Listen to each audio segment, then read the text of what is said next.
નમસ્તે, good morning.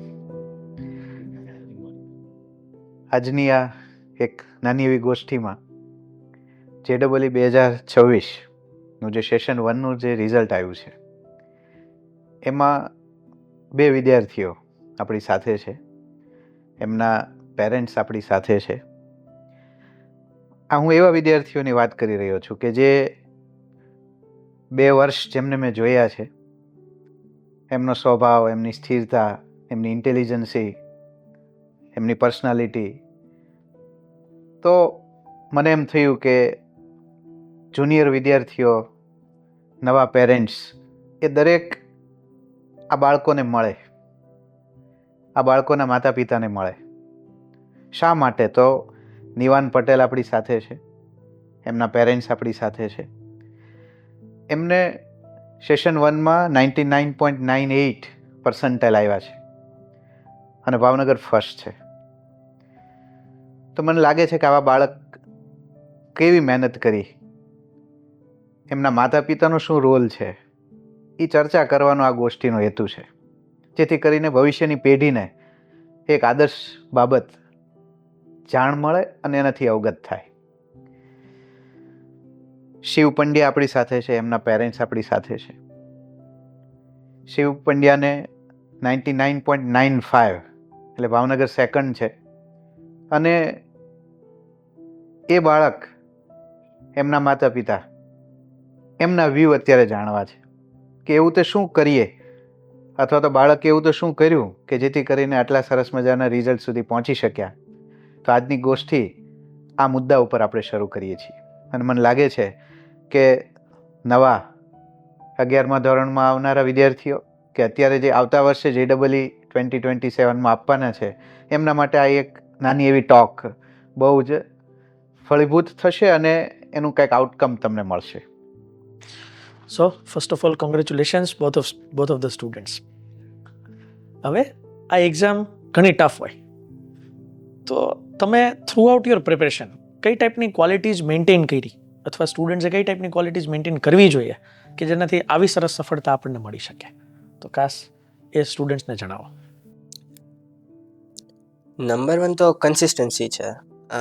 આ પ્રિપરેશનમાં એવું નથી કે તમે હ્યુજ ગેપ્સ લઈ શકો, કે એવું નથી કે તમે આજે મન નથી તો નથી ભણવું. તમે થાકી ગયા છો તો એ તમે 1-2 કલાકનો બ્રેક લઈ લીધો, that is fine, but consistency is the number 1 thing in this preparation. Okay, તારું શિવ શું કહેવું છે? મારું એ જ માનવું છે કે કન્સિસ્ટન્સી સૌથી વધારે જરૂરી છે. કેમ કે ક્યારેક એવું થાય કે તમે એક દિવસ ન વાંચો તો બીજા દિવસે લિંક તૂટી જાય જૂની તમારે, તો એનાથી એક દિવસ ન વાંચવાથી છેલ્લા 2-3 દિવસનું નુકસાન થાય. એટલે રોજ થોડું તો પણ થોડું વાંચી લેવું જોઈએ. બરોબર, એટલે આપણને દેખાય કે એક દિવસ જ મિસ થયો છે, પણ હકીકતમાં દેટ ડે બિફોર અને આફ્ટર એની ઇફેક્ટ ઘણી આવતી હોય. એને કવર અપ કરવા માટે આખું મે બી વીક નીકળી જાય. સો કન્સિસ્ટન્સી ઇઝ ઇમ્પોર્ટન્ટ. અને સબ્જેક્ટ વાઇઝ કન્સિસ્ટન્સી છે. મતલબ એવું નથી કે આજે તમે ખાલી મેથ્સ કર્યું, ખાલી ફિઝિક્સ કર્યું, કે આમ મન નથી થતું તમે કેમિસ્ટ્રી ન કર્યું. You have to do everything day by day, તો જ તમે એક કન્સિસ્ટન્ટ ગ્રોથ આવશે તમારામાં. ડિસ્કશનને આગળ લઈ જઈએ. પેરેન્ટ્સને પૂછવા માંગીશ કે મેં અગાઉ કીધું એમ કે આ બંને બાળકો અત્યંત સાત્વિક અને એટલા બધા સ્ટડિયસ કે જાતે ભણે અને ક્યારેક તમારે તેમને હવે ઓછું ભણો, હેલ્થ કોમ્પ્રોમાઇઝ થશે એવું કહેવું પડતું હોય. તો ખરેખર આવા બાળકો એક માતા પિતાનું સદભાગ્ય હોય છે. પણ હું એવું માનું છું કે પેરેન્ટિંગનો પણ મોટો રોલ હશે. તમે નાનપણથી બાળકોને જે ઉછેર્યા હશે, જેના કારણે આવો પિંડ ઘડાણો હશે, જેના કારણે આટલા બુદ્ધિમત્તાવાળા અને પાછા બંને બાળકોને મેં જોયા છે non arrogant, ground to earth રહેવાવાળા. એક વખત મેં નિવાનને પૂછ્યું હતું કે કઈ IITમાં જવું છે, કઈ બ્રાન્ચ લેવી છે, તો મને બહુ આશ્ચર્ય થયું એમનો જવાબ સાંભળીને અને ઇમ્પ્રેસ પણ હું ઘણો થયો કે એવું કંઈ નક્કી નથી કર્યું, કઈ બ્રાન્ચ એવું પણ નક્કી નથી કર્યું. તો કોઈ બાળક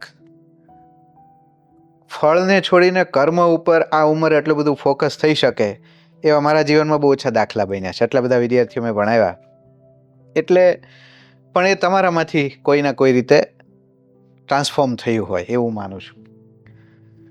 શિવ સાથે 8મા ધોરણથી સંપર્કમાં છું. ભણવા સિવાય બીજી કોઈ વાત નહીં, પૂર્ણ ફોકસ એક વ્યક્તિત્વ. તો ખાસ હું વન બાય વન પહેલાં ચિંતનભાઈ અને રીતલબેન પાસેથી જાણવા માગીશ કે પેરેન્ટિંગનો બેઝ નાનપણથી કેવો બાંધવો જોઈએ જેથી કરીને આવા પિંડ ઘડી શકાય. ચિંતનભાઈ. જનરલી તો સર એકચ્યુઅલી સૌથી પહેલાં તો છોકરાઓની ઈચ્છા હોય છે. આમાં પહેલો નંબર છોકરાનો જ આવે છે. આપણે તો એક એટમોસ્ફિયર ક્રિએટ કરી શકીએ એનું. તમે જેમ કીધું બહુ સારું કે ઘણી વખત આપણે ના પાડવી પડે કે ભાઈ હવે ઓછું ભણ, હેલ્થ કોમ્પ્રોમાઇઝ થશે. ત્યારે એક પેરેન્ટિંગનો રોલ શું આવે છે કે એને એક ફ્રેશનેસ પ્રોવાઈડ કરવી. કોઈ અમે લોકો નાનું એવું ગેટ ટુગેધર પ્લાન કરીએ, નાની એવી કંઈ પિકનિક પ્લાન કરીએ, જેથી કરીને એને સારું મોટિવેટ મળે, એક એટમોસ્ફિયર ક્રિએટ થાય. બાકી તો જનરલી એની મધર છે એ સૌથી વધુ આમાં સૌથી પહેલો નંબર તો એનો આવે છે કે જેણે આ છોકરાને ઘડતરમાં યુઝ કર્યું. એક માં 100 શિક્ષકની ગરજ સારે. એવું છે. અમે લોકો એક બેયનો રોલ આમાં ખાલી જગ્યા પૂરવાનો રોલ છે અમારો. તો એને ક્યાં જરૂર છે, અમારી કઈ વસ્તુની રિક્વાયરમેન્ટ છે એ આપણે સમજી લઈએ તો બહુ ઇઝી થઈ જાય છે આમાં. વિજયભાઈ. આપણે તો વ્યવસાયિક કારણસર મોટાભાગે ઘરની બહાર હોઈએ, પણ એના મમ્મી જે છે એ સ્કૂલેથી ઘરે આવે તે સ્વાભાવિકપણે છે માં જે છે એ બાળકનો ચહેરો જોઈ અને જજ કરી લે કે ભાઈ શિવનું આજનું દિવસનું શેડ્યુલ કઈ રીતનું રહ્યું છે. એના ઉપરથી જ એના મમ્મી જે છે એને આખી વાત કરતા હોય. અને હંમેશા અમે એવું આગ્રહ રાખેલો છે એની પાસે કે તારું વર્કઆઉટ જે હોય તારી રીતે કર્યા કર, પણ અમે અપેક્ષાઓ તારી પાસે અમે બહુ નથી રાખતા એમ. જેટલું તારેથી થઈ શકે એટલું બેસ્ટ તું કર, અને એના માટે અમારે તને જે કાંઈ કહેવું પડે, અમે કંઈક આમાં ઊણા ઉતરતા હોય તો તારે અમને કહેવાનું કે પપ્પા મમ્મી હજી આપણે આવું કરીએ તો વધારે સારું. પણ અમારે એના વચ્ચે ક્યારેય તણાવ ઊભો થાય ભણવા બાબતે એવું અમે ઘરમાં વાતાવરણ ન થાય એવો જાળવાનો પ્રયત્ન કર્યો છે. Nivan Bhavnagar first JEE mail, એમના મમ્મી સાથે થોડી ચર્ચા કરશું. રીતલબેનને હું ચાઇલ્ડહુડથી ઓળખું છું, એ પણ નિવાનની જેમ સ્કોલર હતા અને મેં એમને જોયા છે કે 2 વર્ષ દરમિયાન એક માં બાળકનું સેન્ટિમેન્ટલ કમાન્ડ તો કરે જ, પણ એમને ટેકનિકલી પણ, પોતે સાયન્સના વિદ્યાર્થી એટલે ટેકનિકલી પણ કેમિસ્ટ્રી, ફિઝિક્સ, મેથ્સ ત્રણેયમાં મને આદિત્ય સર કહેતા હોય કે બેનનો આવો ફોન હતો, આવું કહેતા હતા. તો એમનું એનાલિસિસ એક માં તરીકે બહુ સપોર્ટિવ રહ્યું છે.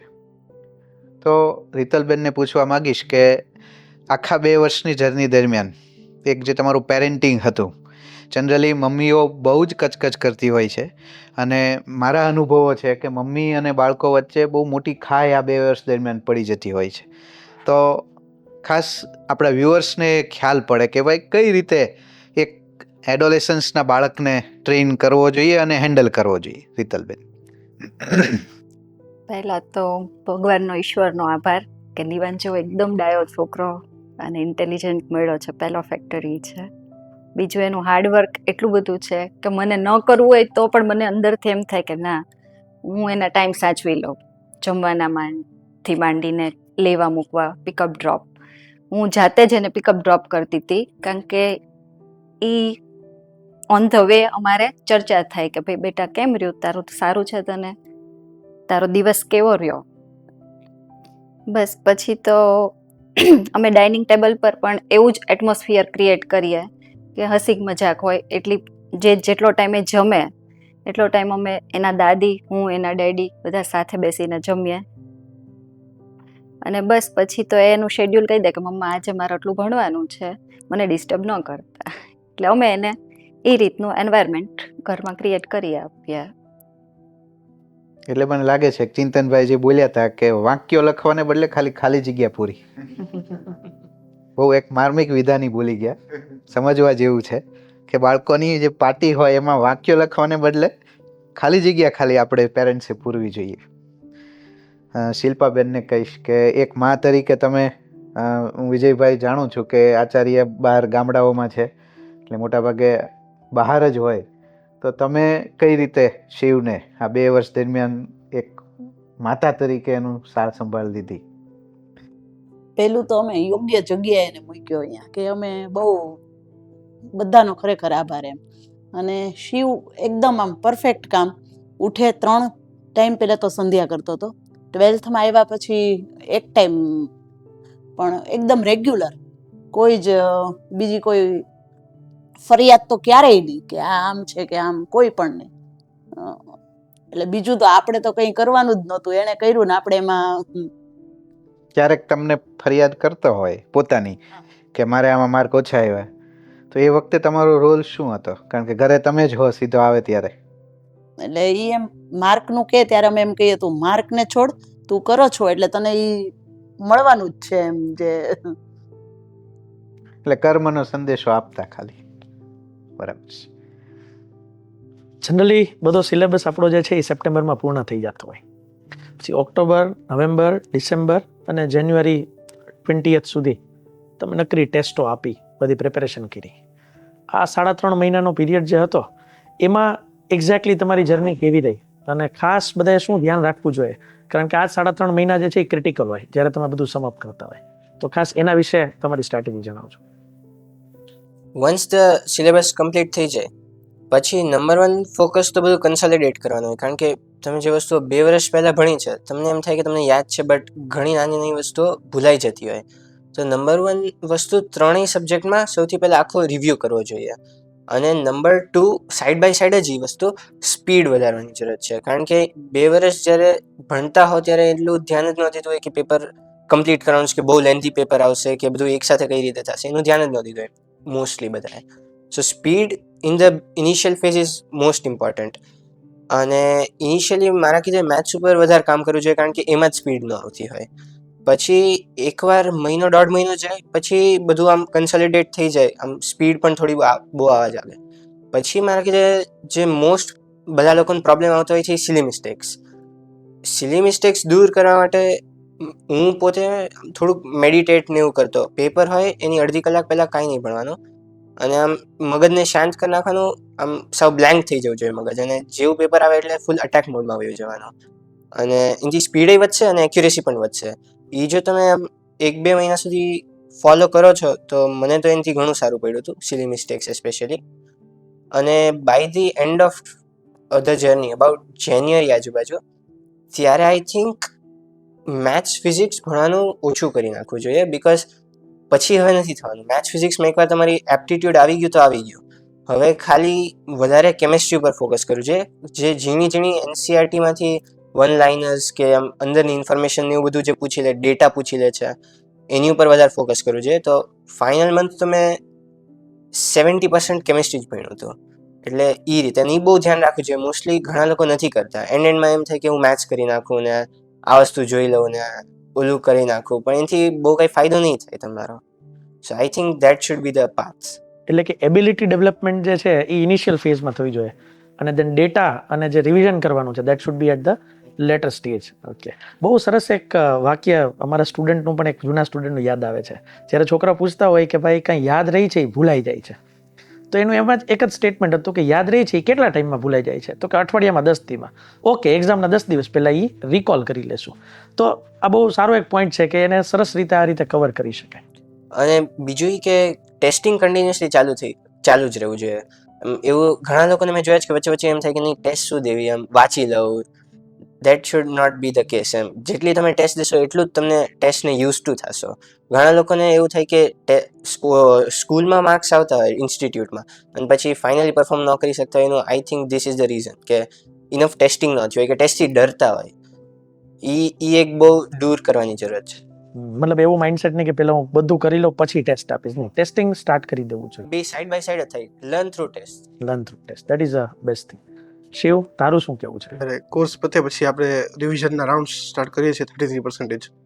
ત્યારે પહેલા 2 રાઉન્ડ થયા છે ને, ત્યારે ક્યારેક એવી ફિલિંગ આવે કે ઓલમોસ્ટ મેજોરિટી કોર્સ આપણે રિવાઇઝ કરી નાખ્યો છે, પણ જો તમે સાઈડમાંથી એમ યાદ કરવા જાઓ તમને એમ થાય કે કંઈ બહુ યાદ નથી, ત્યારે થોડું એમ થાય કે નથી આવડતું. બટ જેમ 100% રાઉન્ડ સ્ટાર્ટ થાય એટલે થોડો કોન્ફિડન્સ બિલ્ડ થઈ જાય. અને જે મેથ્સમાં સ્પીડ હતી તો મારે સ્ટાર્ટિંગમાં તો મેથ્સમાં બહુ ઓછા આવતા 33%માં, બટ જેમ 33% કમ્પ્લીટ થયું, 100% સ્ટાર્ટ થયા, મેથ્સના જે ફૂલ સિલેબસ પેપર આપણે પ્રેક્ટિસ કર્યા, જે 2025ના પ્રેક્ટિસ કર્યા, એનાથી બહુ ફાયદો થયો મેથ્સમાં. સ્ટાર્ટિંગના ટાઈમમાં મેથ્સમાં જે સ્પીડ વધી એના કારણે જે લાસ્ટ મંથ હતો, જાન્યુઆરી હતી, એમાં મેથ્સ મેં 1 કે 2 દિવસ ફોર્મ્યુલા અને થિયરી વાંચી હતી. અને ફિઝિક્સમાં તે 1 દિવસ બસ મેં NCERT અને લેમિનલ વાંચ્યું હતું. બાકીના જે છેલ્લા 5-6 દિવસ હતા ને એમાં ખાલી કેમિસ્ટ્રી રિવાઇઝ કર્યું હતું. અને કેમિસ્ટ્રીના મેં જ્યારે નોટ્સ બનાવી નાખ્યા હતા, આપણે કેમિસ્ટ્રીનો નોટ્સનો જે રાઉન્ડ થયો હતો એનાથી બધા ચેપ્ટર્સના જે ભૂલાઈ જાય વાળા પોઈન્ટ્સ છે એ બધા ચેપ્ટરના 2-3 બીજીસના નોટ્સ હતા અને મેન્યુઅલમાં માર્ક કરેલું હતું. તો લાસ્ટના વીકમાં મેં એની પર જ ફોકસ કર્યું.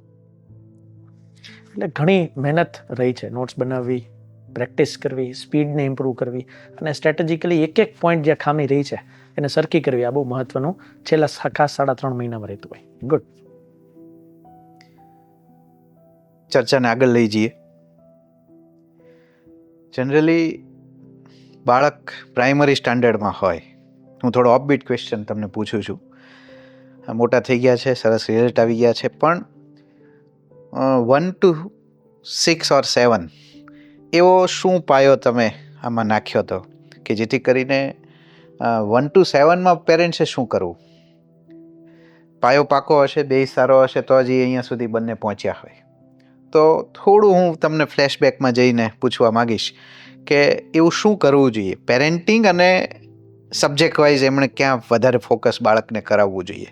કારણ કે ઘણી વખત અત્યારે જે બાળકો 4થા, 5મા, 6ઠામાં એવા હોય એ માતા પિતાને ઘણી વખત ખ્યાલ નથી આવતો કે how to tackle this child.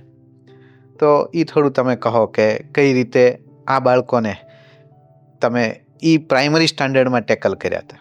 Basically sir જે પ્રાઇમરી સ્ટાન્ડર્ડ છે ને, એટલે હું પર્સનલી એવું માનું છું કે છોકરાને એક સ્પોર્ટ્સ તો રમાડવું જ જોઈએ. અમારો એવો આગ્રહ હતો કે હેલ્થ ડેવલપ હશે ને તો એ સારું સ્ટડી કરી શકશે, ફિઝિકલી ને મેન્ટલી બે. એટલે નિવાન લગભગ 7 સુધી ટેબલ ટેનિસ રમ્યો છે થ્રુ આઉટ, અને ઓલ ઓવર ગુજરાતમાં બધે પાર્ટિસિપેટ કરવા જતો. બીજી બધી સ્પોર્ટ્સ એ રમતો, અમે ઘરે રમતા, બેડમિન્ટન રમતા, ક્રિકેટ રમતા, પછી પ્રોફેશનલી ટેબલ ટેનિસ રમતો. એમ જેને જે છોકરાને સ્પોર્ટ્સમાં ઇન્ટરેસ્ટ હોય એ પર્સનલી હું એવું માનું છું કે રમાડવો જોઈએ. અને ઇવન 12th પછી મારી તો એ જ સલાહ છે કે એક સ્પોર્ટ્સ તો લાઈફમાં તારે કન્ટિન્યુઅસ પકડી જ રાખવાનું છે. તો એમની હેલ્થ સારી છે, એવરી ટાઈમ હું જોઉં છું. હા, કે પ્રોફેશનલી રમતા એટલે એ લેવલનું રમાડતા એને. બાકી છોકરાઓ ભણવામાં તો સર ફોકસ્ડ હોય એ એનું કરી જ લેવાના હોય છે. 1 to 7માં તો કે પ્રાઇમરીમાં તો એટલું બધું બહુ પ્રેશરાઇઝ ન હોય છોકરાઓ ઉપર. જે કાંઈ એનું કેરિયરનો ગ્રોથ થાય હાઈસ્કૂલથી વધારે થાય. એટલે પ્રાઇમરી લેવલમાં તો અમારો ફોકસ તો એના ઉપર એવો જ હતો કે ભાઈ તું ભણવાનું તો ખરું જ, પણ એક સ્પોર્ટ્સ કમ્પલસરી રમવા. ગેજેટ્સનો ટાઈમ એ તે સ્ટાર્ટિંગમાં હતો 11-12માં તો ગેજેટ્સ અમે ઓછા કરી નાખ્યા છે બહુ, અને 15-20 મિનિટ રોજનો યુઝ કરે છે. છોકરાઓને શોખ હોય એટલે એકદમ રિસ્ટ્રિક્શન તો ન જ નાખવું જોઈએ, કારણ કે એ કનેક્ટેડ રહે. પણ બાળકની એટલી પાછી જવાબદારી બને કે એ ઝડપથી એને છોડી શકે. એ આપણે એને મોટિવેટ કરીએ તો માને છે છોકરાઓ, એવું નથી. મને આદિત્ય સર કહેતા હતા કે નિવાન એનો પર્સનલ ફોન છે, પણ એક જે રિજિડિટી છે કે ફોન ના જ હોવા જોઈએ, એના બદલે એમનો ઉપયોગ કરતા આવડી જાય કે તમે કહો છો 15 મિનિટ જેવું જ જો એમણે યુઝ કર્યો હોય તો it is good. Phone actually એની પાસે ન રાખે, એ મમ્મીને આપી દે. બરાબર. એનો હા, એક ડિસિપ્લિન મેનરમાં ટાઈમ થાય એટલે પછી લઈ લે. ગુડ. વિજયભાઈ, પ્રાઇમરી શિક્ષણ જે છે એમાં આપણે શિક્ષકોને મળતા રહેવું જરૂરી છે. કારણ કે શિક્ષક જે છે એ બાળકનું બધું જ જે છે પાયાથી લઈને શું કરી શકે છે એ બધું જાણતા કરાવતા હોય. અને પ્રાઇમરી શિક્ષણની અંદર સાથે એકલું ભણવું જ તે એવું જરૂરી નથી, પણ સાથે એને જે ગમતી કોઈ પણ પ્રવૃત્તિ હોય એ પ્રવૃત્તિઓ કરતા રહે તો એમ કહેવાય ને કે ભાઈ થોડું ઘણું ગમત સાથેનું શિક્ષણ. નહીતર પ્રાઇમરીમાં જ તમે એટલું શિક્ષણ કરો તો એ 10મું 11મામાં આવે ને એટલે આમ થાકી જાય. એટલે એવો અમે બહુ આગ્રહ નહોતો રાખ્યો કે ભાઈ અત્યારે આટલું. પણ પછી જેમ જેમ ટ્રેન્ડ બદલાતો ગયો, છેલ્લા વર્ષોમાં સ્પર્ધાત્મક પરીક્ષાઓના બહુ યુગ આવ્યા છે. અત્યારે પણ સ્પર્ધાત્મક પરીક્ષાઓ છે. તો એના માટે એને નવોદય વિદ્યાલયની, અમે તળાજામાં રહેતા, તો તળાજાની જે સેન્ટરને ધ્યાનમાં રાખી એટલું બધું જિલ્લા મથકે જે થતું હોય એવું તળાજા લેવલમાં ન થાય, પણ નવોદય વિદ્યાલયની એને પ્રિપરેશન કરી. તો ત્યાં જે સર છે એ કે તમે સાથે કે સૈનિક સ્કૂલની પણ તૈયારી કરાવો, અને જેના કારણે એનો બેઝ બહુ સારો બંધાણો, અને એ આજે જે કાંઈ મુકામ ઉપર પહોંચ્યો છે એમાં એનો બેઝ સ્પર્ધાત્મક પરીક્ષાનો છે. પણ પછી અહીંયા ઓજ ઇન્સ્ટિટ્યૂટમાં પહોંચવું અને એક ગોલ સેટ સુધી પહોંચવું એ જરૂરી જે છે. 9થી લઈને 8-12 ધોરણ સુધી એ ઓજને હિસાબે અહીંયા પહોંચી શક્યો છે. નતર એ આ જે એમ કહેવાય ને, માણસ ભટકાઈ જાય, ઓન ટ્રેક ઉપર તો હોય જ તે, પણ વચ્ચે ક્યારેક એવું આવી જાય કે માણસ ભટકાઈ જાય, પછી એની મંજિલ સુધી પહોંચી શકતો નથી. તો એના માટે એના જે શિક્ષક મિત્રો જે છે એમાં આપણે એવું કહીએ છીએ, જ્યારે આધ્યાત્મિકની દ્રષ્ટિએ ભગવાન શિવની આરાધના કરતા હોય ત્યારે આપણે એવું બોલીએ, તન મય મન શિવ સંકલ્પમસ્તુ. એમ અહીંયા જે ઓજની જે ટીમ છે એ ઓજની ટીમ છે એ તન મય મન ઓજ સંકલ્પમસ્તુ, કે જે ઓજ ને જે સંકલ્પ લીધેલો છે એ સંકલ્પ જે છે બને એટલો સિદ્ધ થવો જોઈએ. એના કારણે આજે આ પરિણામ આપને પ્રાપ્ત થયું છે. ખૂબ સરસ રિઝલ્ટ અને ખૂબ સરસ વાત તમે કરી. હવે થોડું ડિટેલમાં અને ધ્યાનથી આપણે જોઈએ તો ફિઝિક્સ, કેમેસ્ટ્રી અને મેથેમેટિક્સ આ ત્રણેય સબ્જેક્ટનું નેચર અલગ છે. પેપરની જે તમે કહી શકો જે ટેસ્ટ છે એ પણ અલગ છે. તો આ ત્રણેય સબ્જેક્ટને કઈ રીતે તમે લોકોએ પર્સનલી હેન્ડલ કર્યા, જેનાથી બાળકોને ખબર પડે કે કેવી રીતના એને પણ પ્રિપરેશન કરવી જોઈએ? તો ખાસ સબ્જેક્ટ વાઇઝની વાત પ્લીઝ. યસ, મેથ્સ છે એમાં ઇનિશિયલ સ્ટેજમાં લોજિક ડેવલપમેન્ટ બહુ જરૂરી છે. તો ઇનિશિયલી મેથ્સમાં તમે જેટલું વિકાસ કરી શકો તમે બ્રેનનો, જેટલું તમે દોડાવી શકો ડિફિકલ્ટ પ્રોબ્લેમ્સ, નવું જ વિચારવાનું, એ બહુ જરૂરી છે, especially in the initial stage. પણ as you are approaching men's, તો મેન્સ ત્યાં સુધી જો તમે ઇનિશિયલી મહેનત કરી હોય તો પછી તમને હવે લોજિકની એટલી બધી જરૂરત નથી. પછી મેથ્સનો ફ્લેવર સ્પીડ ઉપર વયો જાય, સ્પીડ એન્ડ એક્યુરેસી. તો એન્ડમાં વધારે એની ઉપર જ ફોકસ હોવું જોઈએ, અને એનો એવી રીતે હોય છે. બટ પાછું એડવાન્સમાં ધ ક્રિએટિવ થિંકિંગ પાછું વધી જાય છે. તો during the year U should balance both, કે મતલબ અમુક સેક્શન ઓફ પ્રોબ્લેમ્સ તમે એવા કરો કે જેમાં તમે ટાઈમ દો છો અને વિચારો છો, બટ એક સેક્શન ઓફ પ્રોબ્લેમ્સ એવું પણ રાખો કે જેમાં વિચારવાનું ઓછું છે અને સ્પીડ અને એક્યુરેસી ઉપર વધારે ફોકસ કરવાનું છે, અંડર ટાઈમ લિમિટ વધારે ક્વેશ્ચન્સ કરવાના છે. સો મેથ્સમાં એ રીતે તૈયારી કરવી છે. ફિઝિક્સમાં આઈ બિલીવ કે ફિલિંગ બહુ જરૂરી છે. ફિઝિક્સમાં તમને એકવાર આમ ટચમાં આવી જાઓ, તમને આમ ફિઝિક્સની ફીલ આવી જાય કે એક્ઝેક્ટલી શું થાય છે અને કઈ રીતે થાય છે, તો તમને આમ કંઈ યાદ રાખવાની કે રટ્ટો મારવાની કે આમ ઘણા લોકો આમ બહુ એમ કે ફિઝિક્સમાં તો નક્કી પ્રેક્ટિસ કરવું કે હર પ્રોબ્લેમ ન હોય છે એવું નહીં લાગે તમને. આમ એકવાર તમને આમ સબ્જેક્ટની ગ્રીપ આવી જાય પછી તમને ઓટોમેટિકલી દેખાવા લાગશે કે ભાઈ ઓકે આમાં આમ જ થાય ને આમાં આમ જ કરવાનું છે. સો ફિઝિક્સમાં રાખી જે થિયરી ઉપર પહેલાં વધારે ફોકસ કરવાનું, અને મેથ્સ કરતાં ઓછી problem practice, but still problem practice is also necessary. અને કેમેસ્ટ્રીમાં ફિઝિકલમાં તો બહુ વાંધો નથી આવતો, એમાં થોડા બહુ તમે ફોર્મ્યુલા જોઈ લો ને it is more maths and maths based, calculative. But organic and ઓર્ગેનિકમાં અગેન તમારે ફિલિંગની જરૂરત પડે ઓર્ગેનિકમાં, કે વન્સ યુ અન્ડરસ્ટેન્ડ કે આ રિએજન્ટ આ રીતે જ કામ કરે છે, તો તમને ઓટોમેટિકલી રિએક્શન્સ રટવાની કે પછી આમ રિએજન્ટ્સના શું કરે શું નહીં રટવાની જરૂરત નહીં પડે ઓર્ગેનિકમાં. Inorganic is completely memory base, તો તમારે એની ઉપર આઈ બિલીવ કે શોર્ટ નોટ્સ છે, માઇન્ડ મેપ્સ છે, કે તમને જે નથી યાદ રહેતું એ એક પેજ ઉપર લખીને કંઈક ચોંટાડી દીધું તમારી સામે, એ બધું જરૂરી છે. કેમેસ્ટ્રીમાં વધારે મહેનત રિક્વાયર્ડ છે, કન્ટેન્ટ વધારે છે, અને બધા ફ્લેવર્સ છે કેમેસ્ટ્રીમાં. કેલ્ક્યુલેશન પણ છે, ફિલિંગ પણ છે, અને યાદ રાખવાનું પણ છે. તો મારું સજેશન એવું રહે કે થોડીક કેમેસ્ટ્રીમાં પહેલેથી વધારે મહેનત કરો. ઇન જનરલ સ્ટાર્ટિંગમાં જ્યારે ફિઝિકલ ચાલતું હોય ત્યારે કોઈ કેમેસ્ટ્રીને ધ્યાન નથી જ આપતું, બધા કે કેમેસ્ટ્રી થઈ જશે, પણ પછી એન્ડમાં ઇટ બાઇટ્સ બેક. એવું ન થાય. પણ એ સબ્જેક્ટમાં ફ્લેવર્સ અલગ છે, બરોબર ને? તો ધ્યાનમાં રાખીને જો પ્રિપેરેશન થાય તો દેટ્સ વેરી ગુડ. શિવ, તારું શું અનુભવ રહ્યો છે? સર મેથ્સમાં તો આપણે સ્ટાર્ટિંગમાં જે અલ્જેબ્રાની બુક્સ સોલ્વ કરતા અને જે તમે મિસલેનિયસ શીટ્સ આપતા બધી, એનાથી માઇન્ડ તો ડેવલપ થતું જ તે. અને પછી જે પ્રિપરેશનનો ટાઈમ હતો એમાં પીવાયક્યુ મીન્સથી સ્પીડ આવતી, અને જે આપણું મોડ્યુલ હતું અને પીવાયક્યુ એડવાન્સ હતું એનાથી પાછું એ રીતે જે નિવાને કીધું કે ઇન્ટેલિજન્ટ થિંકિંગ પાર્ટ હોય એ ડેવલપ થતો.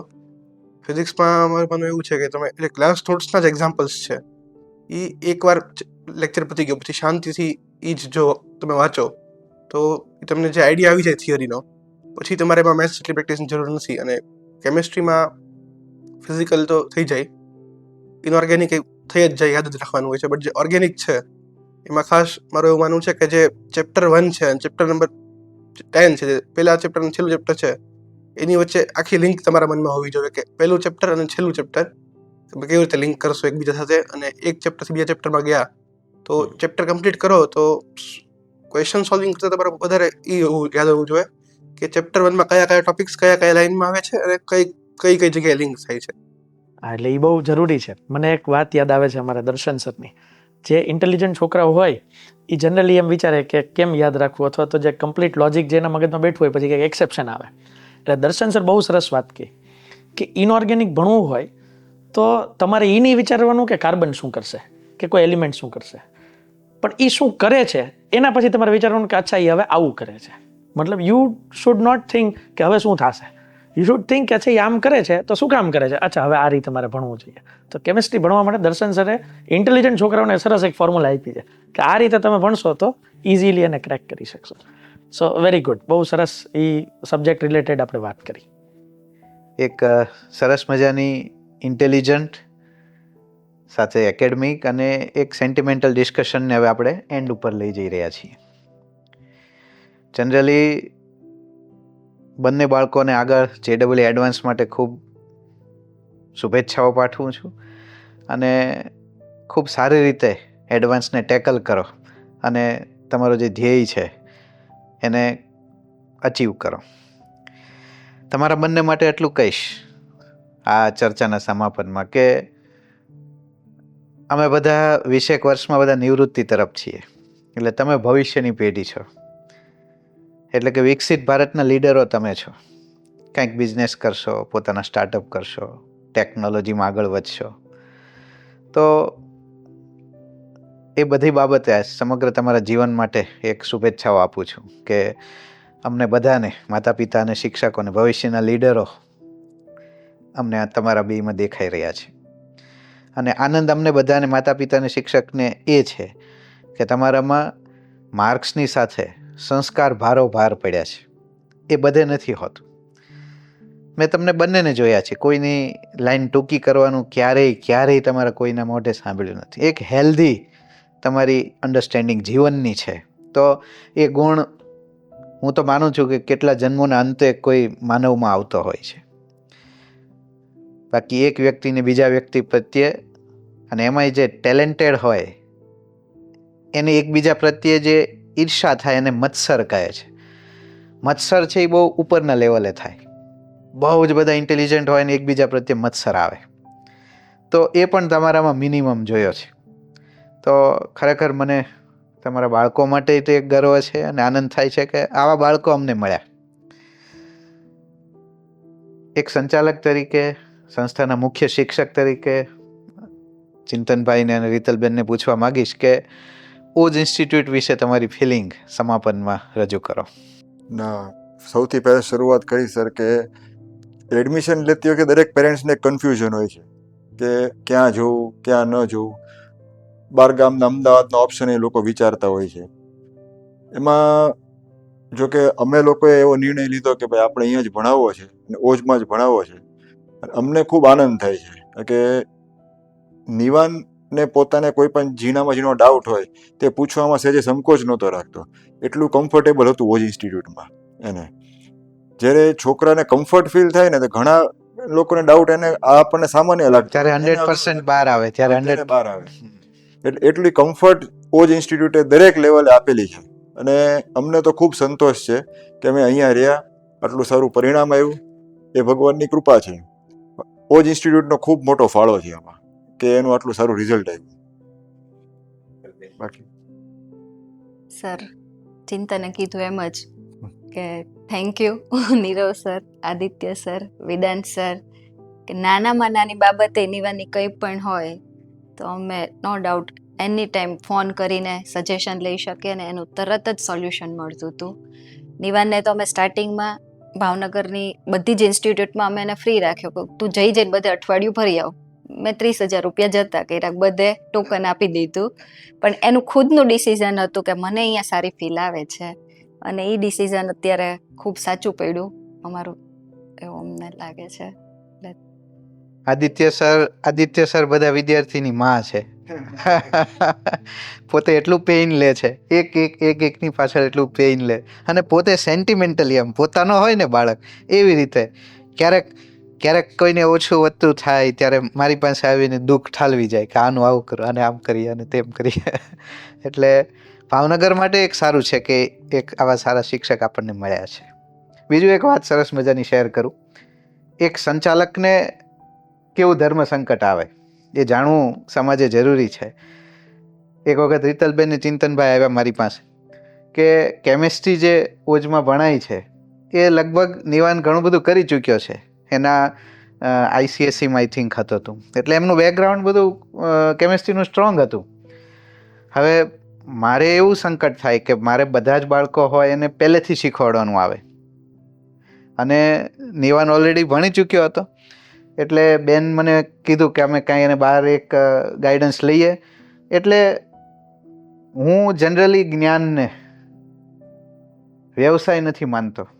એટલે મેં બેનને કીધું કોઈ વાંધો નથી, કોઈ સારા શિક્ષક એમને જો ગાઈડ કરી શકતા હોય તો એમને કરે, અને એ શિક્ષકે પણ એમને સરસ ગાઈડ કર્યો. એટલે આજે જાહેરમાં એટલે શેર કરું છું કે એ વખતે મારે શિવને પણ સાચવવાનો થાય.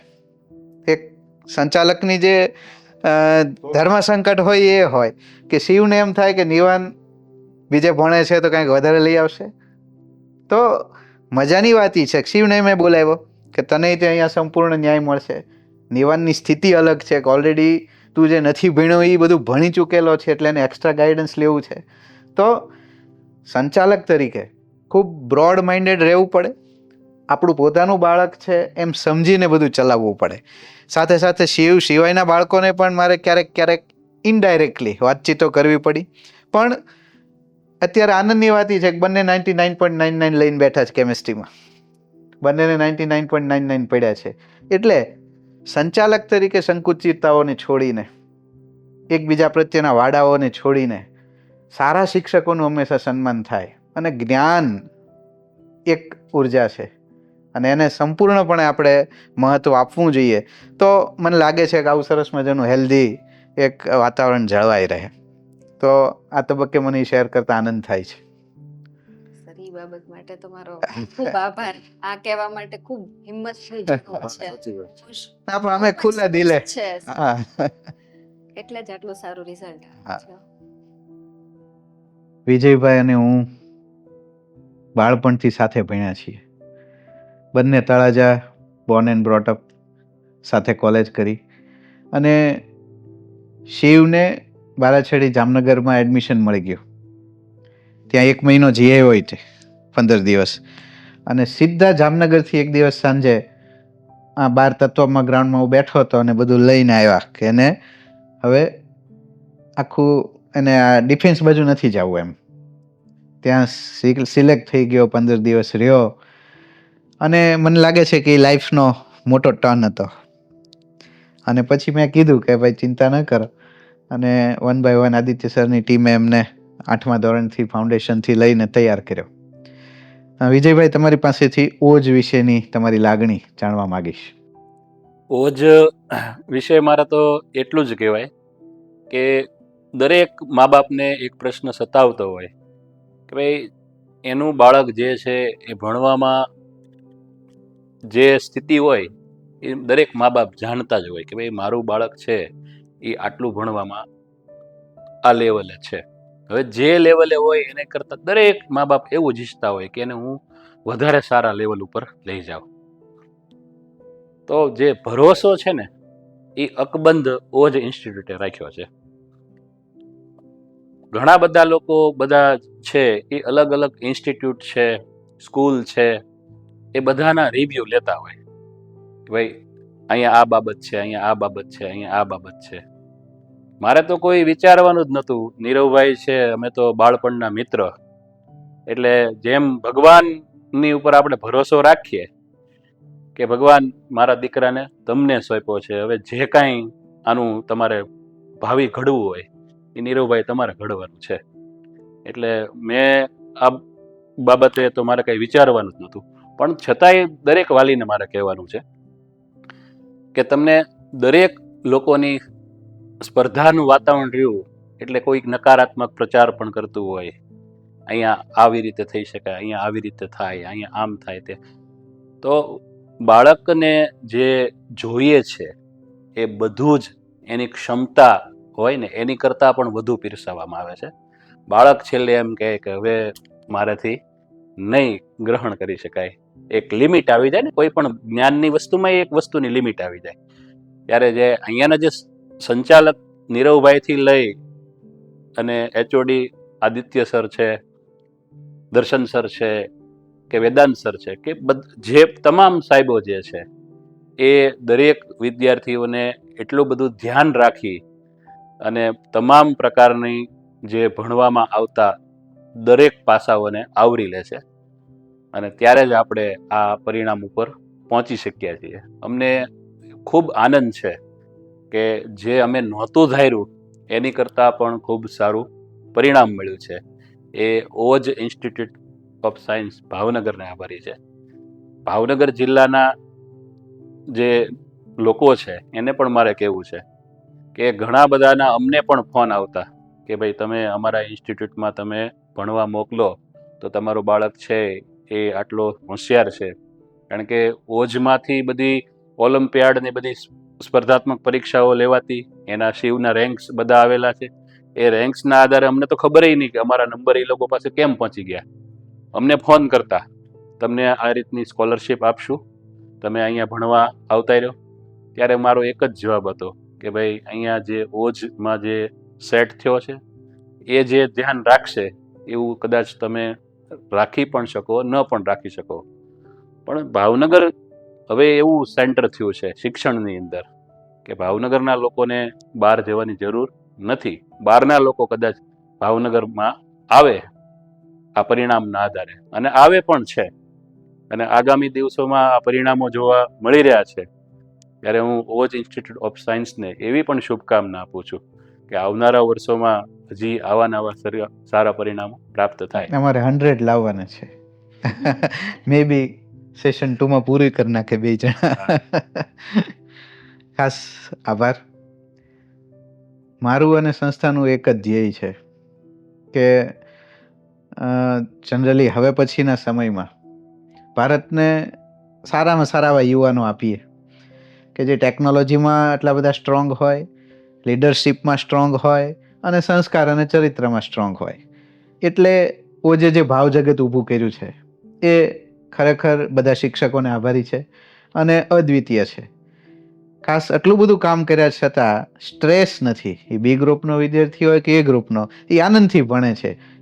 એ ખરેખર સૌથી અગત્યનું પાસું છે. તો મને લાગે છે કે આજની આ સરસ મજાની ડિસ્કશનને આપણે અંત આપીએ.